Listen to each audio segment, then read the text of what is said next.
Welcome, कैसे हैं आप सभी। आज हम लेकर आ गए एक ऐसी मूवी जिसको देखकर हमें लगा कि यह मूवी हमने पहले अपने व्यूवर्स के लिए एक्सप्लेन क्यों नहीं की। थोड़ा दुख हुआ, लेकिन इस मूवी की तारीफ करने के लिए ना शब्द नहीं है। पर इतना तो हम बता ही सकते हैं कि ये एक रियल लाइफ स्टोरी है। हांगकांग में किंडरगार्टन स्कूल है जहां कुल मिलाकर सिर्फ 5 स्टूडेंट्स हैं।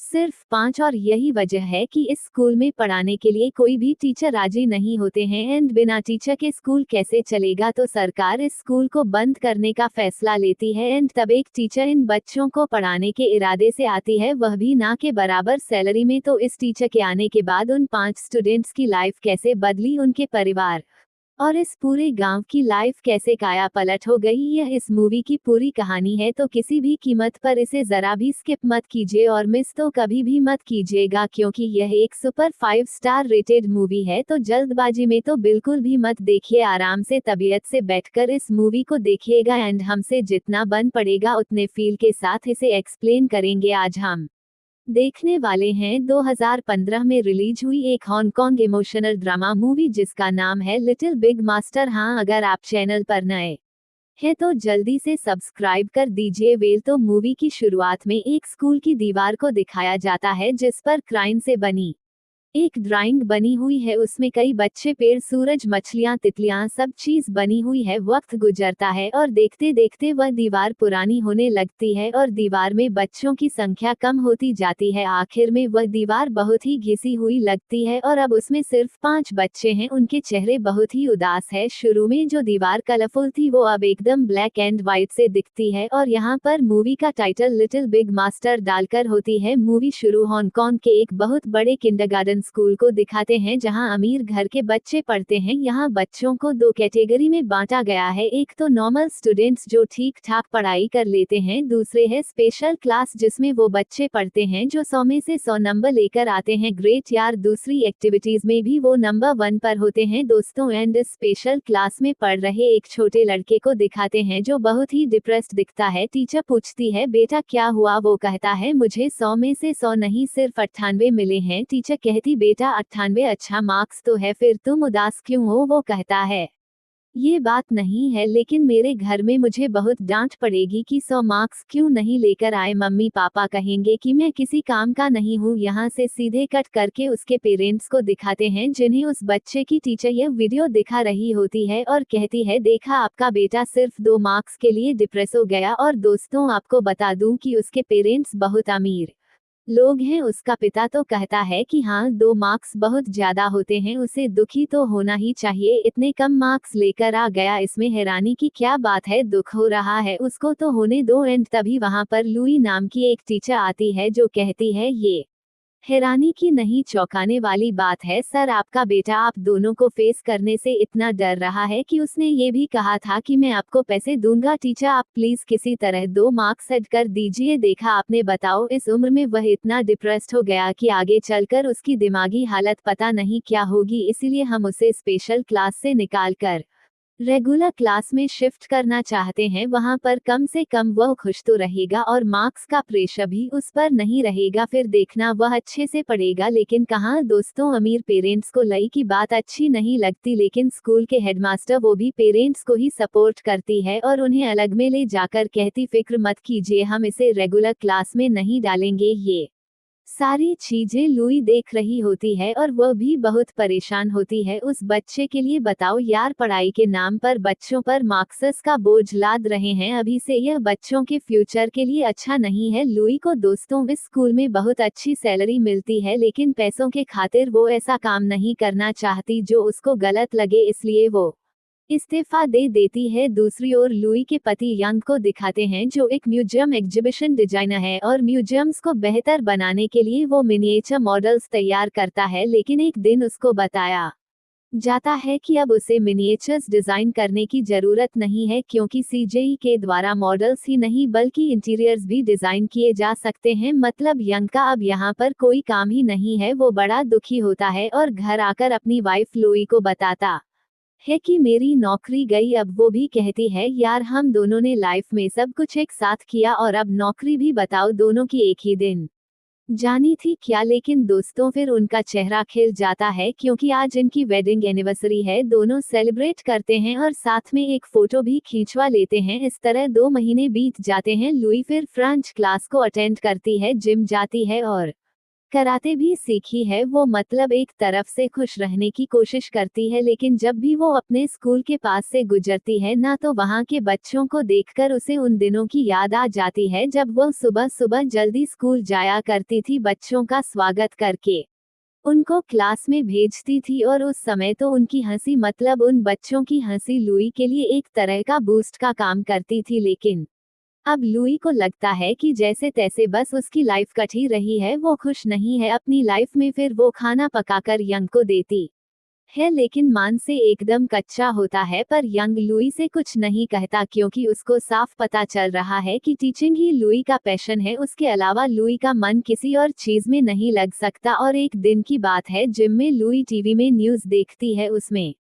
रिपोर्टर बताती है कि सरकार कई किंडरगार्टन स्कूल्स को बंद कर रही है क्योंकि उसमें बहुत कम बच्चे हैं और उन बच्चों को किसी दूसरे स्कूल में भेजा जा रहा है। लेकिन मैं जिस स्कूल के सामने खड़ी हूँ, इसका नाम है यूएनटीन किंडरगार्टन। ये यन लंग नाम के एक छोटे गांव में है। यहाँ की हेडमास्टर और टीचर्स सभी ट्रांसफर लेकर दूसरे स्कूल्स में जा चुके हैं। स्टूडेंट्स भी दूसरे स्कूल्स चले गए हैं, लेकिन यहाँ पर 5 ऐसे बच्चे हैं जिनके परिवार के पास इतने पैसे नहीं है कि वो इनको दूसरे प्राइवेट स्कूल्स में लेकर जा पाएं। इसलिए बच्चे यहाँ पर रो जाते हैं, लेकिन बिना पढ़े लौट जाते हैं। सरकार इनके लिए एक टीचर ढूंढ रही है, लेकिन सिर्फ $400 में यहाँ काम करने के लिए कोई भी टीचर तैयार नहीं है। इसलिए सरकार जल्द ही इस स्कूल को बंद कर देगी। फिर दोस्तों, वो उन बच्चों के पेरेंट्स से बात करती है। एक बच्ची के दादाजी से वो पूछती है, क्या आप अपनी पोती को इसलिए दूसरे स्कूल नहीं भेज रहे क्योंकि आपके पास उतने पैसे नहीं है? एंड तब वो बच्ची कहती है, आंटी वो मेरे दादाजी नहीं, मेरे पापा हैं। दूसरी बच्ची की माँ तो कहती थी कि हमारी इतनी औकात ही नहीं है कि हम अपने बच्चों को प्राइवेट स्कूल में पढ़ा पाएं, हम करें तो करें क्या करें। एंड ये सारी चीजें लुई देख रही होती है। उसको बहुत अजीब फील होता है। वो तुरंत कार लेकर उस किंडरगार्टन स्कूल में निकल पड़ती है। रास्ते में एक सफाई कर्मचारी से लुई उस स्कूल का रास्ता पूछती है। वो औरत कहती है, वो स्कूल तो कब का बंद हो चुका है। नहीं, लुई कहती, मैंने अभी टीवी पर देखा था कि वहाँ पर 5 बच्चे हैं जो पढ़ना चाहते हैं। तो वो औरत उसे स्कूल का रास्ता दिखा देती है। वहाँ के लोग बिल्कुल हैरान होते हैं क्योंकि अब तक उस स्कूल को देखने सिर्फ रिपोर्टर्स आते थे, लेकिन ये कौन है जो उस स्कूल का पता पूछ रही है? लुई देखती है कि वो स्कूल बहुत ही बुरी हालत में है, सब कुछ टूटा फूटा पड़ा हुआ है, लेकिन अंदर वो 5 बच्चे बेचारे टीचर का इंतजार करते करते सो गए थे। लेकिन एक छुटकी लई को देखते ही मास्क पहन लेती है। असल में यहाँ बार बार रिपोर्टर्स आकर इनकी फोटो लेते रहते हैं ना, इसलिए बच्चे तंग होकर मास्क पहन लेते हैं ताकि इनका चेहरा दिख ना पाए। वो बाकियों को भी अलर्ट करती है कि बुरे लोग आ गए हैं, भाग जाओ यहाँ से। एंड इसलिए ये प्यारे बच्चे कोने में छिप जाते हैं। लुई कहती है, अरे नहीं नहीं, मैं तुम्हें पढ़ाने आई हूँ, तुम्हारी टीचर हूँ मैं। फिर वो बाहर निकलते हैं। दोस्तों, लुई कहती है, लगता है तुम्हें स्कूल आना बहुत पसंद है, तो मेरे सवाल का जवाब दो, बताओ मधुमक्खी के कितने पैर होते हैं? एंड तब वो धीरे से अपना चेहरा दिखाते हैं और एक चुटकी कहती है कि मधुमक्खी के 6 पैर होते हैं। वेरी गुड, तुम तो बहुत ही स्मार्ट हो। कहकर लुई पूछती है कि क्या मैं एक और सवाल पूछूं तुमसे? इस पर सारे बच्चे कोरस में चिल्लाते है कि हाँ पूछिए ना। अच्छा तो ये बताओ कि स्पाइडर के कितने पैर होते हैं? एक कहती है 10 तो दूसरी कहती है 4। मतलब उन्हें सही जवाब नहीं आता। तो लुई कहती है कि स्पाइडर के टोटल 8 पैर होते हैं। अच्छा, क्या तुम लोग तीसरे सवाल के लिए तैयार हो? इस पर तो सारी लड़कियां झूमकर बाहर आ जाती हैं कि हाँ हाँ प्लीज पूछिए टीचर। लेकिन अचानक बादल गरजने लगते हैं तो चूचू नाम की एक छुटकी अपने कान बंद करके रोती है कि मॉन्स्टर आ रहा है, प्लीज हमको बचाइए। तब बाकी लड़कियां उसे समझाती हैं कि अरे यहाँ पर कोई मॉन्स्टर नहीं है। इतने में एक औरत लुई को वहां से जाने के लिए कह देती है क्योंकि वो लई को रिपोर्टर समझती है। लुई भी घर आ जाती है और आज यंग देखता है कि मांस तो बहुत बढ़िया पका हुआ है। वो पूछता है, क्यों लुई, लगता है आज तुम बहुत ही खुश हो। तब लुई उसको एक न्यूज़पेपर दिखाती है जिसमें उस किंडरगार्टन स्कूल के बारे में लिखा है। वो कहती है, तुम्हें पता है वहाँ पर 5 छोटी लड़कियां हैं जो पढ़ना चाहती है लेकिन उन्हें पढ़ाने के लिए कोई टीचर ही नहीं है। मैं उनसे मिलकर ही आ रही हूँ अभी और मुझे लगता है कि मुझे उनकी टीचर बनकर उन्हें पढ़ाना चाहिए। तुम्हें क्या लगता है? मतलब यंग कहता है यार तुम्हें जो ठीक लगे तुम वही करो और मैं वैसे भी हमेशा तुम्हारा साथ ही दूंगा। मुझसे जो बन पड़ेगा मैं तुम्हारे लिए करूंगा और उन बच्चों के लिए भी हम जो कर सकते हैं करेंगे। अगले ही दिन लुई उस गांव के वही उसे मिलती है। लुई का वर्क एक्सपीरियंस देखकर वो दंग रह जाता है और पूछता है कि आपको उस स्कूल में 1 लाख सैलरी मिल रही थी और यहाँ सिर्फ आपको 4500 में, मतलब कैसे काम करेगी आप? लुई कहती है देखिए सर मेरे लिए 4500 काफी है, मुझे बस उन लड़कियों को पढ़ाना है वैसे और ज्यादा बच्चों को यहाँ पर दाखिल क्यों नहीं करवाते आप टीचर? कोशिश तो हम कर ही रहे हैं लेकिन यहाँ पर कोई आना नहीं चाहता। खैर आप आई है तो शायद इस बहाने और भी बच्चे आ जाएं। तो दोस्तों अगले दिन यंग और लुई मिलकर उस स्कूल को पूरी तरह साफ करते हैं। यंग एस बड़ी ही ऑन करता है तो उसमें से धूल निकलता है। साफ सफाई करके के लुई स्कूल के बाहर बच्चों का स्वागत करने के लिए खड़ी होती है। वहाँ चाय की दुकान में कुछ आदमी बैठे होते हैं। ये कहता है कि अबे ये स्कूल की नई टीचर है क्या? सुना है शहर में बड़े स्कूल में पढ़ाती है, 1 लाख सैलरी थी इसकी, अब 1 लाख छोड़कर ये यहाँ पर क्यों आई होगी? मतलब दोस्तों ऐसी बातें कर रहे होते हैं वो यहाँ टीवी रिपोर्टर आते हैं। तभी दूसरा कहता है कि हाँ हो सकता है यहाँ पर टीवी रिपोर्टर्स आते हैं, शायद ये उनके सामने ये बताना चाहती है कि देखो मैं कितनी महान हूँ, इतना बड़ा स्कूल और अच्छी सैलरी छोड़कर इस गाँव में सेवा करने के लिए आ गई हूँ। इस तरह वो कई बातें करते हैं। तभी एक बड़ी कार में गांव का चेयरमैन आता है और कहता है कि देखो मैडम ये स्कूल वैसे भी 1 साल में बंद हो जाएगा, इन 5 स्टूडेंट्स के लिए अपना टाइम और फ्यूचर बर्बाद मत करो, शहर लौट जाओ। लेकिन लुई उसकी बात पर बिल्कुल ध्यान नहीं देती। तभी वहाँ एक बच्ची अपने पापा के साथ आती है जो एक गाड़ी में कबाड़ वगैरह लेकर आते हैं। लुई उनसे कहती है मैं इस स्कूल की नई टीचर हूँ। एंड तब वो आदमी अपनी बेटी से कहता है कि बेटी टीचर जो भी कहे उसे ध्यान से सुनना और उनकी बात ही मानना। ओके कहकर वो बच्ची लुई के पास खड़ी हो जाती है और उसके पापा अपना काम करने चले जाते हैं। फिर एक औरत एक बच्ची को साइकिल में लाकर छोड़ती है और तुरंत निकल जाती है। वो इस बच्ची की आंटी है। वैसे लई कहती है सुनिए मैडम मैं इस स्कूल की नई टीचर हूँ, पर वो कहती है सॉरी टीचर मुझे जल्दी जाकर रेस्टोरेंट में बर्तन धोने हैं वरना मुझे वो लोग पगार नहीं देंगे। थोड़ी देर में एक और औरत अपनी बेटी को लेकर आती है तो लुई उनको भी अपना इंट्रोडक्शन देती है। वो भी कह देती हैं कि आपसे मिलकर खुशी हुई टीचर। सुन बेटा टीचर की बात मानना और अच्छे से पढ़ना। ओके ये कहकर वो चली जाती है। 3 स्टूडेंट्स तो आ गई हैं, बाकी बची 2 जो ट्विंस है। तभी एक औरत टैक्सी में अपनी 2 बेटियों को वहां पर लेकर आती है। टैक्सी ड्राइवर पैसे मांगता है तो वो कहती है कि अरे पैसे क्यों, हम तो वैसे भी इस रास्ते से जाने वाले थे तो चढ़ गए, तो पैसे मांगने का क्या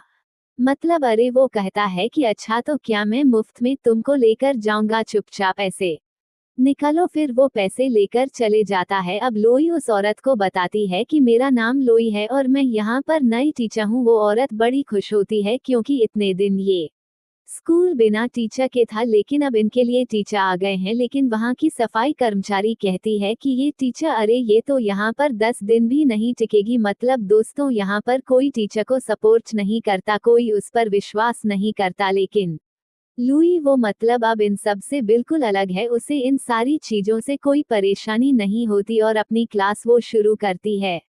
5 स्टूडेंट्स लुई के सामने मास्क पहनकर बैठी होती हैं। लुई कहती है एक बात बताओ, मैं मास्क के साथ अच्छी लगूंगी या मास्क उतार कर अच्छी लगूंगी? वो कहती है कि टीचर आप तो मास्क उतार दीजिए तभी अच्छी लगेंगी आप तो। लई कहती है कि अगर मैं मास्क निकाल कर अच्छी लगूंगा कर अच्छे लगोगे तो तुम लोगों ने पहन क्यों रखा है? मास्क उतार दो बेटा। तब एक लड़की कहती है पापा ने कहा है कि टीवी वाले लोग यहाँ पर आते रहते हैं और अगर हम मास्क नहीं पहनेंगे तो हमारा चेहरा टीवी पर दिखेगा और सब हमको गरीब बच्चे कहेंगे और अगर सरकार को पता चल गया कि हम गरीब हैं तो वो हमारे लिए कुछ नहीं करेंगे और मेरा फिर कोई फ्यूचर नहीं होगा। इसलिए पापा ने मास्क उतारने से बिल्कुल मना किया है। इस पर लुई कहती है कि मुझे भी सबने यही कहा था कि सिर्फ 5 बच्चों के स्कूल में क्यों नौकरी करना चाहती हो जो जल्दी बंद होने वाला है वैसे भी। लेकिन बच्चों वो लोग नहीं जानते कि इस स्कूल में 5 प्यारी सी बच्चियां हैं, पर उन पांचों के खूबसूरत चेहरे मैं देख नहीं पाऊंगी क्योंकि उन्होंने मास्क पहन के रखा हुआ है। अब मैं देखो एक बात सुनो, मैं जिसका भी नाम लूंगी उसको मास्क उतार कर प्रेजेंट टीचर कहना होगा। लुई फिर दोस्तों हूँ सासू करके एक नाम लेती है तो एक लड़की उठकर अपना मास्क उतार कर प्रेजेंट टीचर कहती है। इस बच्चे के पापा ही वो बुजुर्ग आदमी थे जो कबाड़ इकट्ठा करके उसको बेचते हैं। लुई कहती है किटी, तो दूसरी लड़की उठकर अपना मास्क उतारती है और प्रेजेंट टीचर कहती है जेनी। यह नाम सुनकर तीसरी लड़की अपना मास्क उतारकर प्रेजेंट कहती है किटी, और जेनी ट्विंस है। नेक्स्ट है चूचू। ये नाम सुनकर चौथी बच्ची मास्क उतारकर प्रेजेंट टीचर कहती है असल में चूचू की आंटी उसकी गार्डियन है जो रेस्टोरेंट में बर्तन धोती है। फिर लुई लूका करके पुकारती है तो पांचवी स्टूडेंट्स उठकर मास्क उतारती है और प्रेजेंट टीचर कहती है। अब दोस्तों उस एरिया के लोग छुपकर देखते हैं कि लई किस तरह बच्चों को बढ़ा रही है, लेकिन लई उनकी बिल्कुल परवाह नहीं करती, बिल्कुल भी। और स्टूडेंट से पूछती कि बच्चों एक बात बताओ, तुम किस बात से सबसे ज्यादा खुश हो और किस बात से सबसे ज्यादा दुखी, सरा बताओ मुझे। तबू सासू कहती है कि टीचर मुझे तो इस बात की खुशी है कि कबाड़ का बिजनेस करके मेरे पापा को एक्स्ट्रा पैसे मिलते हैं, और मुझे दुख है कि मैं अपनी माँ को बहुत मिस करती हूँ और वो सिर्फ कभी कभी मुझसे मिलने आती है। फिर किटी और जनी खड़ी होती है। किटी कहती है कि हम रोज टैक्सी में स्कूल आते हैं, ये खुशी की बात है, और दुख की बात यह है कि जेनी हमेशा मेरी नकल करती रहती है। सब जेनी कहती है कि रोज टैक्सी में आने से मुझे खुशी मिलती है, और दुख की बात यह है कि किटी हमेशा मुझे डांट रहती है। लुका की बारी आती है पर वो कुछ नहीं कहती, उसके शूज बहुत गंदे होते हैं। लुई कहती है कुछ तो बोलो बेटा, पर लका कहती है मैं नहीं जानती कि मुझे क्या कहना है। फिर चूचू की बारी आती है तो वो कहती है मेरी आंटी मेरे लिए केक लेकर आती है, ये खुशी की बात है। और दुख की बात यह है कि मुझे मॉन्स्टर से डर लगता है जो बादल गरजने पर आता है, पता है वो ही इंसानों को खाता है। अब शाम को दिखाते हैं तो 3 बच्चों के पेरेंट्स आते हैं, सिर्फ जेनी और किटी की माँ नहीं आती। लुई चूचू की आंटी से कुछ जरूरी बात करना चाहती, लेकिन आंटी कहती है मेरे पास तो टाइम नहीं है टीचर, इसे घर छोड़कर मुझे जल्दी से वापस रेस्टोरेंट जाना है बर्तन धोने। लुई कहती है प्लीज बस 2 मिनट लगेंगे, कहकर वो चूचू को खेलने के लिए भेज देती है और आंटी से पूछती है कि चूचू बादल के गरजने से इतना क्यों डरती है, बताओ वो बादल गरजने को मॉन्स्टर क्यों कहती है, कुछ बताओ इसके बारे में। अब आंटी चूचू को एक नजर देखकर लुई को बताती है चूचू का पिता मेरा भाई था, कुछ महीने पहले एक एक्सीडेंट में चूचू के पेरेंट्स मारे गए। उस वक्त बिजली गिरी और बादल गरज रहे थे, तेज बारिश भी हो रही थी। उनके मरने के बाद सारे रिश्तेदार चूचू को ठुकाने लगे कि हम तुम्हारी देखभाल नहीं करेंगे। तब मैंने कहा कि मेरे भाई की बेटी को तुम लोगों की देखभाल की जरूरत नहीं है, मैं कुछ भी करके इस बच्ची को पालूंगी। तब से रेस्टोरेंट में बर्तन धोकर मैं अपनी चूचू को पाल रही हूँ। ये बच्ची घर की दीवार पर अपने माँ बाप की ड्राइंग बताती है और पूछती है कि वह कब आएंगे। अब उसको मैं कैसे बताऊं टीचर कि तुम्हारे माँ बाप कभी लौट कर आएंगे ही नहीं, इसलिए मैंने कह दिया कि बादल गरजते हैं तो मॉन्स्टर आते हैं, वही तुम्हारे माँ और पापा को लेकर गए हैं। रेस्टोरेंट में दिन रात काम करके मैं अपना और अपनी चूचू का पेट पाल रही हूँ। मैं तो सिर्फ इतना चाहती हूँ कि मेरी चूचू अच्छे से पढ़े, तरक्की करें और उसको देखकर मैं हमेशा खुश रहूँ। उसकी बातें दोस्तों लई के दिल को छू जाती है। फिर आंटी चूचू को लेकर चली जाती है। बहुत देर बाद जेनी और किटी की माँ आती है और कहती है सॉरी टीचर, पैदल आने में देर हो गई। लई पूछती है तो उस टैक्सी में क्यों नहीं आई तुम जिसमें सुबह इनको ड्रॉप करने आई थी। वो कहती है कि वो ड्राइवर कुछ ज्यादा ही बोल गया था टीचर, और ऊपर से बहुत ज्यादा पैसे मांग रहा था,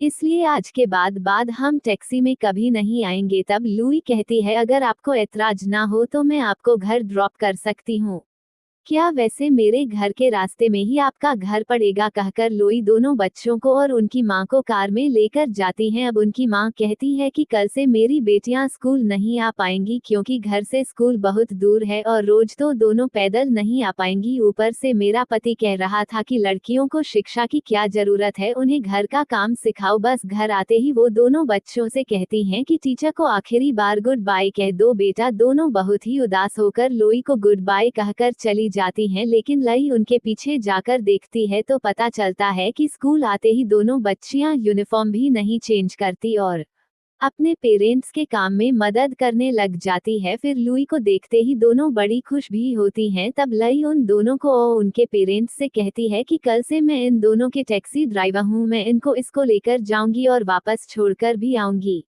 उनकी माँ की खुशी का ठिकाना नहीं होता, लेकिन कहती हैं आपको बेकार में तकलीफ होगी। टीचर लाई कहती है तकलीफ की कोई बात ही नहीं है, बस ये दोनों अच्छे से पढ़े, मुझे और कुछ नहीं चाहिए। बच्चों के पापा एक कोने में मुंह फुलाकर खड़ा होता है, पर लई कई कॉन्टैक्ट को कॉल करके इस स्कूल को बेहतर बनाने की बात करती है, लेकिन कोई उसका साथ नहीं देता। उस एरिया के लोग तो यही सोचते हैं कि यह स्कूल 1-2 महीने में जरूर बंद हो जाएगा। अगले दिन लई किटी और जेनी को लेकर आ जाती है और चूचू की आंटी उसको स्कूल छोड़ जाती है, लेकिन अब तक लूका और हुसासू नहीं आए। लुई लोका के घर पर जाती है तो पता चलता है कि उसके घर के आसपास की सारी जमीन एक प्राइवेट बिल्डर ने ऑक्यूपाइड का काम कर रहा है वहां पर, लेकिन लका के पापा ने अपना घर बेचने से बिल्कुल इनकार कर दिया था। वो लैंड एजेंट को मारकर भाग रहे होते हैं और तो और एक एक्सीडेंट में उनका पैर भी कट गया था, वो चल भी नहीं पाते। अब लोका की माँ उन्हें बताती है कि ये लोका के टीचर है। लई देखती है कि लोका एक जगह पर बैठी हुई है। फिर लोई उसके पापा से पूछती है कि अगर आपको कोई मदद चाहिए तो मैं कर सकती हूँ वैसे, पर लोका के पापा कहते हैं देखिए हमें किसी की मदद की कोई जरूरत नहीं।